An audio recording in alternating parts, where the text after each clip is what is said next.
Ignition sequence starts. 6, 5, 4, 3, 2, 1, 0. Liftoff. We have a liftoff.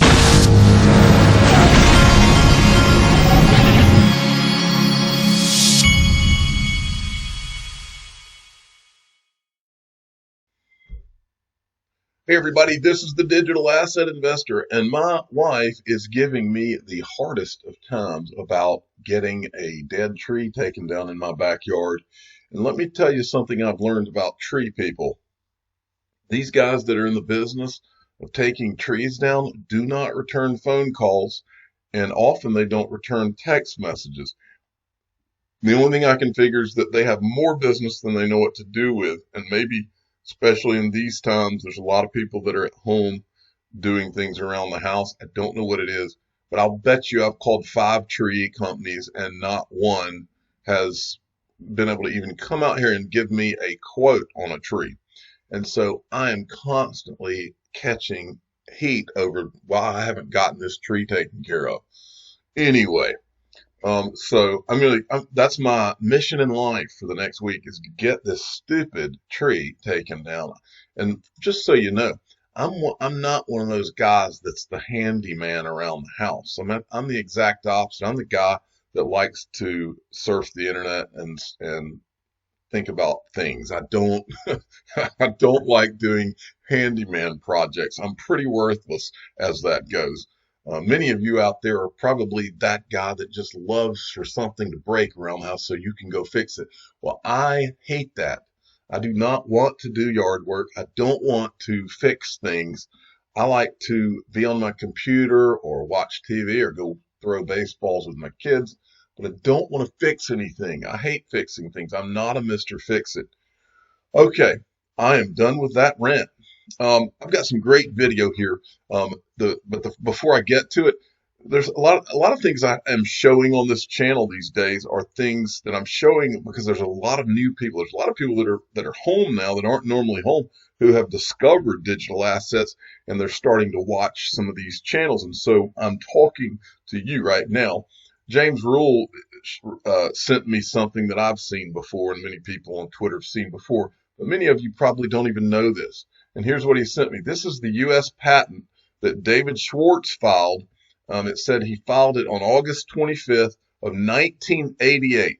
Abstract, a multi-level distributed computer system for distributed processing, preferably includes a plurality of personal computers. So he had put a patent on something similar to what would eventually become the Bitcoins and the XRP ledger and all this way back in 1988. And if you go through if you want to feel really stupid, you ought to go down this patent and just take a look at it. You can Google it and you'll find it on the internet. But if you really want to feel dumb, go and try to read this. I don't even waste my time trying to read this. Okay, moving along. Camo Ammo sent me a couple of cool videos. These are older videos, but I don't remember seeing them, and I wanted to show them to you. Here's the first. Let's stay at one of the traditional exchanges, Bitstamp. I think in 2014 or 2015, there was some kind of freeze function executed or whatever. And how does that work, and who decides how that's executed? And just tell us about that. Thank you for that question. That's a great question. I'd love to explain that.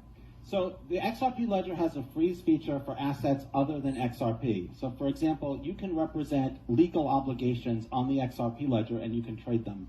So for example, if Bitstamp owes me 1 Bitcoin, I can trade that on the XRP ledger to someone else who can redeem it. Bitstamp treats that as a legal obligation. Now, legal obligations can disappear because of things that happen off the ledger. In this case, there was a dispute over the ownership of some of those funds. And Bitstamp made the decision to freeze those funds on the ledger, which is what they should do. If they're not sure whether they owe me a Bitcoin or not, the ledger shouldn't reflect the fact that they owe me a Bitcoin. Now, I just want to add this has no effect on XRP, and you can also create assets that don't reflect legal obligations. But that's what makes the decentralized exchange possible. Most digitized or collateralized fiat assets on the ledger are freezable by their issuer. So it's the issuer of that asset that can freeze it. So if you decide to accept dollars backed by, let's say, GateHub GateHub can freeze those dollars. Let's say if the government says that you can't withdraw them. So it's an actual legal obligation tradable on the ledger. Yes, it's strictly the issuer. And XRP isn't issued by anyone, so there's nobody who could freeze it. Yeah, Dima was second, and Yeah. David was third. My name is Dime. Thank you for your speech. It was amazing, very interesting, and yeah, now I'm looking forward to buy some Ripple coins. But Please, XRP. yeah. First of all, I would like to ask how the real coins were distributed initially, and how are they distributed now? Thank you. Thank you. So consensus cannot accomplish the initial distribution of a digital asset. Unlike mining, it is not. It's cooperative. It's not aversive. It's not based on game theory incentives.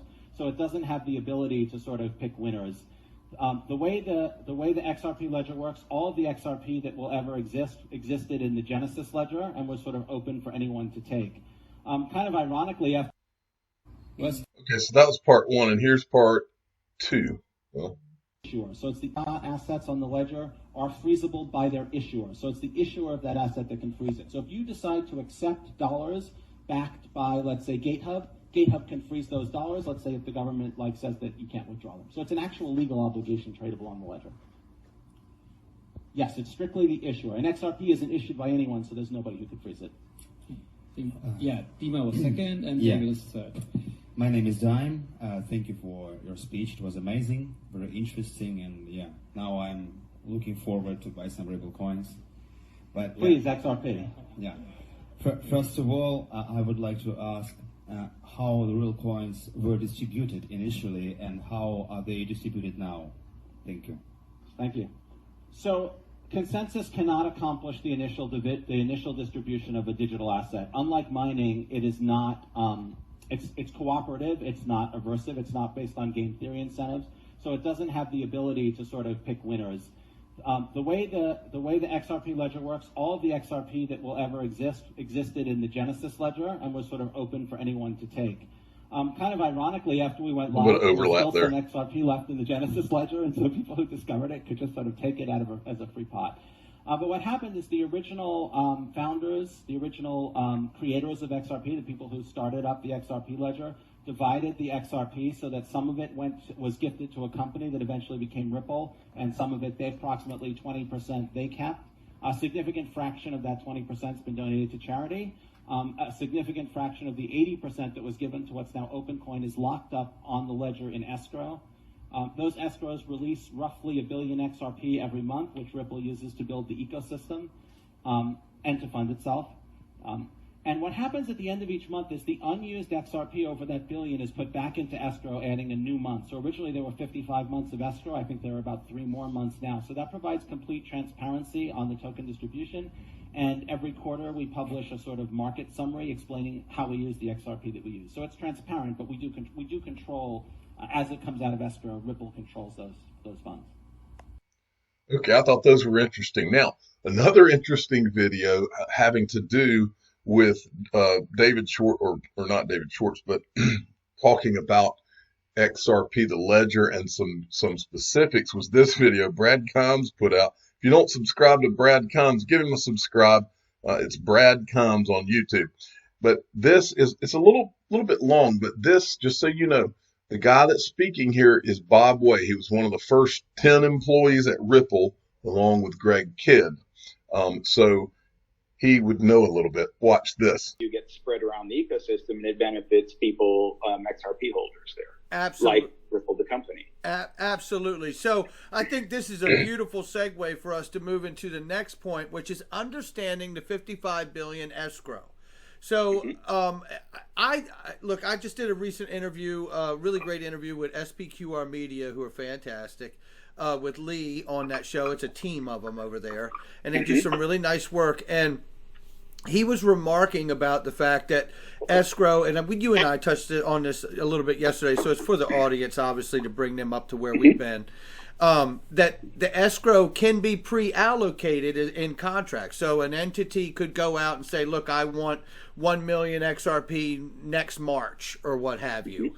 And I think that's an important thing to understand through all of this, because, as we see, the as you really, obviously, you have brought an enormous amount of clarity. I told you yesterday when we spoke, I absolutely got lights coming on in my warehouse. I mean, it's unbelievable.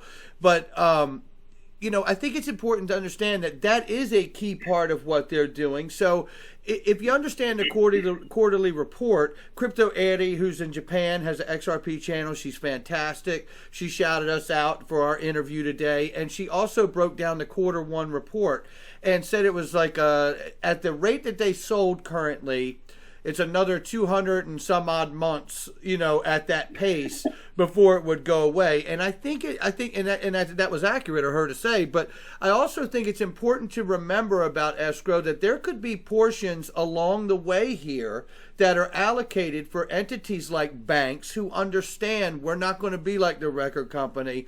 Put us on the till, we're going to get our blockchain together and all our this together and get their stuff in-house together. But it's waiting for them at a certain point as well. So is that a little too optimistic, or is that fair to say?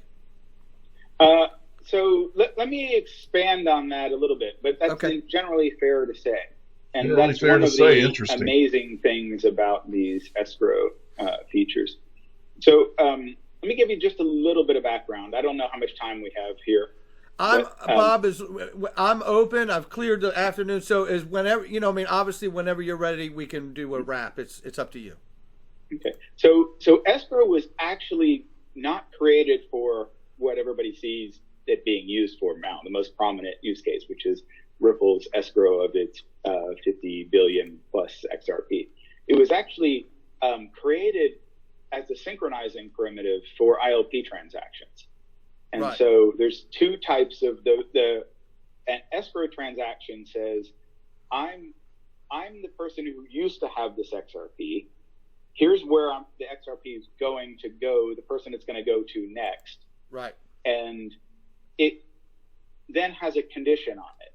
It says, right now, I have a condition. If this condition is true, the person receiving the signs this particular contract. Right. Then deliver this to that person. Right. Right.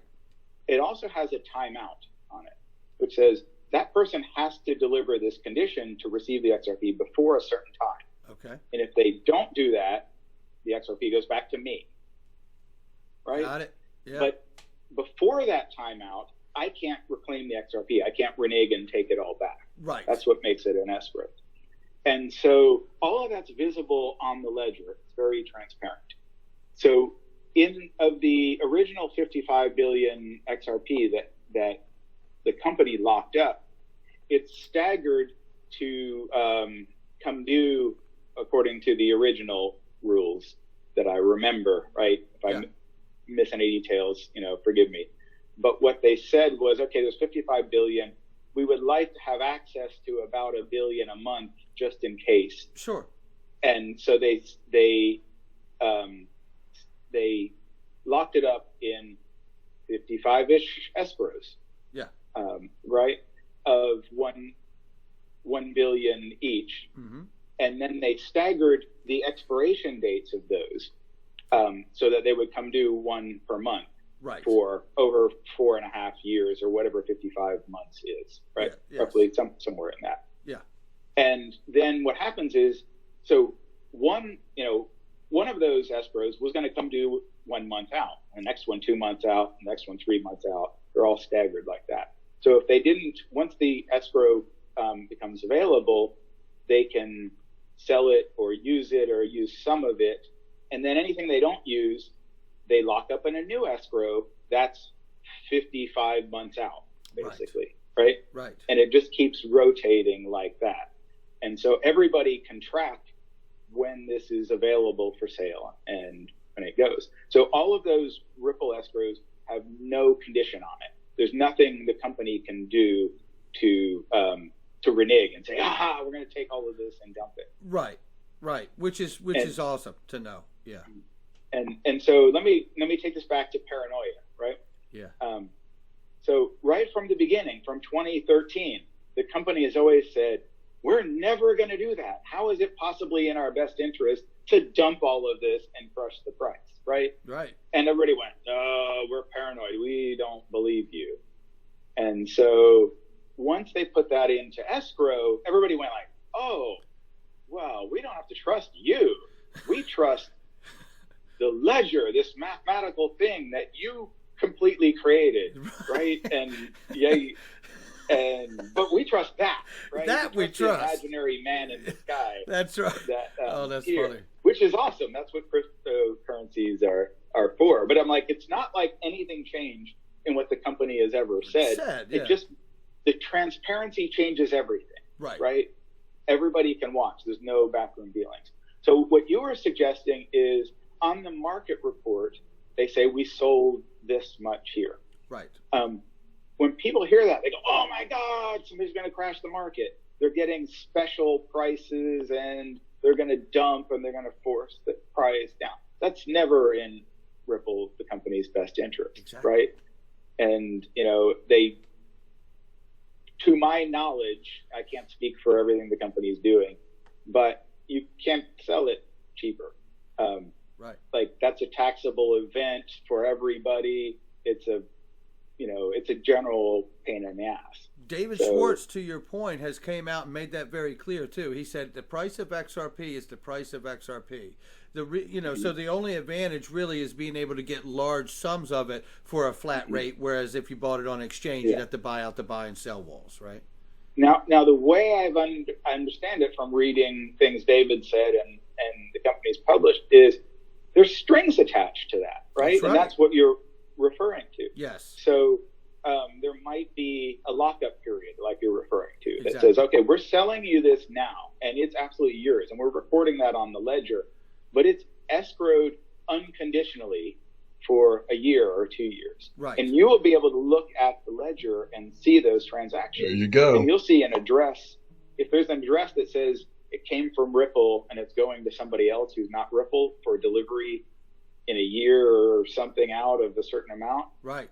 Maybe that was one of those deals. So you're seeing half of the business transaction. You're seeing the money being allocated and it's going to be delivered in the future to somebody. But you don't know the other terms of that. Right. Right? Sure. That's private. It would be awesome if everybody could see all the terms of that. Well, and I understand it. Yeah. Contracts are contracts. You know what I mean? They're between the two people they belong to be between. Yeah. I think that should clear up a lot. And also, this will help clear up some things. Not that. This is a tweet from David Schwartz on May 5th, 2020. Ripple uses the ledger's escrow feature as a time lock by making an escrow that can never succeed and only expires. You can create escrows that succeed to one account or expire back to the originator for more traditional escrow applications. As usual, a lot of things are in code, but words mean things. And if you study what these words like originator mean, I think you can piece that all together. All right. Now, something that I was reminded of that I forgot about. The other day, I was showing you this. This is XRP ownership. These are just the numbers that I tried to piece together. And again, there's no way to know exactly how much XRP these people still own. All we can do is go back to articles and see what they owned at a given time. And so I pieced it together. This from an article back in 2018. It showed Chris Larson as having 5.2 billion XRP. Greg Kidd told me in the interview that he has 1 billion XRP option. Jed McCaleb from an article, the last time that there was an article about Jed McCaleb selling XRP, said he had 4.7 billion. We don't know how many Arthur Brito got, but he was one of the first guys there. So I'm guessing that he's somewhere between 4 and 6 billion, like these two guys that were there with him in the beginning. David Schwartz, we have no idea. Roger Ver was one of the first guys there too. So it's very possible that he said he's like the second or third largest holder. So I'm assuming he's somewhere in that 4 to 6 billion range. Matthew Mellon, if you run the numbers based on the article and forwards on him, he was at 1.3 billion. But the part that I forgot is R3. R3 had optioned 5 billion. This is the article on the settlement with Ripple. So we don't know what the settlement was, but this is what this article said. It said the dispute that R3 had with Ripple back when they had the lawsuit, which was eventually settled confidentially, but they had optioned R3 had an option on 5 billion XRP. So we don't know, since it was the settlement was confidential. We don't know what the settlement was. It could be that they have the right to buy 2 billion now. Who knows? Nobody knows. But we know that it's in the billions that what R3 has option. I just was reminded of that when I was looking around for things this morning, so I wanted to bring it to your attention. Okay. Next, Corey Johnson, he's retweeting his article from yesterday. Controlling Bitcoin would give China additional leverage over global capital markets, says Arthur Gordon Chang. The ultimate goal is to dominate everything. And that's about what China's intentions are. Okay, Dilip Rao tweeted this yesterday. Great to join this guy and this guy at Flash FX. Now this, you'll remember, is a Ripple customer. As an advisor, gateway for Ripple, RippleNet into APAC, and great team. And then XRP Crypto will summarize this. Andrew will be working on the company's growth and in conjunction with partners like Ripple to roll out their institutional Flash Connect solution. And I tweeted it out and I said, looks like someone else is just a node on the network away. And I wanted to make a point here. Remember when Kahina Van Dyke left Ripple and went to Standard Chartered? That's what Brad Garlinghouse said, that she would be a node on the network. Nice to know she would be a node on the network away. So I have to believe that Dilip Rao is now a node on the network away. And I wouldn't be surprised if Miguel Valles pops up a node on the network away soon. We shall see. Maybe I'm wrong, but we'll see. Okay. XRP Crypto Wolf also tweeted this out. R3 CTO, who is this guy? This is the guy that said that he couldn't talk about Ripple in that video one time.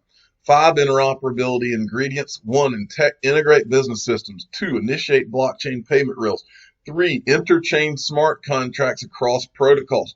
4, interchain different deployments of the same tech. 5, interchange apps to switch platforms. And they've got a diagram there. XRP Crypto Wolf, who is on fire here. Let me get rid of something here. He says that it says the world's most popular soccer team, FC Barcelona, sold out its 1.3 million cryptocurrency token sale in under 2 hours.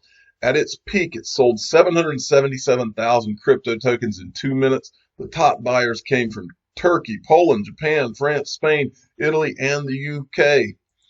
And then Steve Gulbranson sent me this. This is David Schwartz. This was from the when Ripple tweeted out about PayID. This guy says, how is this different to PayPal? And David Schwartz says, PayPal doesn't let you accept money from or send money to people who don't want PayPal to hold their money or who PayPal isn't willing to do business with. PayID is about interoperability between providers like an email address. So that's a pretty enlightening answer there. Michelle Vandenberg sent me this video, which I thought was great. Listen to this. As we approach the 3rd decade of the 21st century, at least I can hardly remember in my 25-year career in banking a more challenging time for the financial services industry. A series of geopolitical risks, from the erratic trade war between the US and China and remaining ambiguity over Brexit, to tensions in the Middle East, Hong Kong, and now recently Chile, that have created an extraordinary situation that is not only very difficult to predict, but also bears the risk of volatility in the financial markets. And it's already obvious that these uncertainties are beginning to impact world economy. After a decade of global growth, there are clear signs of a slowdown. In some major economies, the warning bells of a recession are ringing, and that does include Europe. But the biggest challenge facing the European financial services industry is the persistent and structurally low interest rate environment. For more than 5 years, the euro has experienced the extraordinary situation of not just low but negative interest rates. Regarding their economic objectives, negative rates are no longer likely to be effective. with fears of a downturn mounting, we have reached a level where monetary policy is at serious risk of running out of means to cushion a real economic crisis. Most economists are skeptical that further interest rate cuts or further bond purchases can significantly support the economy. And let me tell you, when talking to our clients, not one of them has said that because of an additional 10% rate cut, they would now suddenly start investing what they may or may not have done before.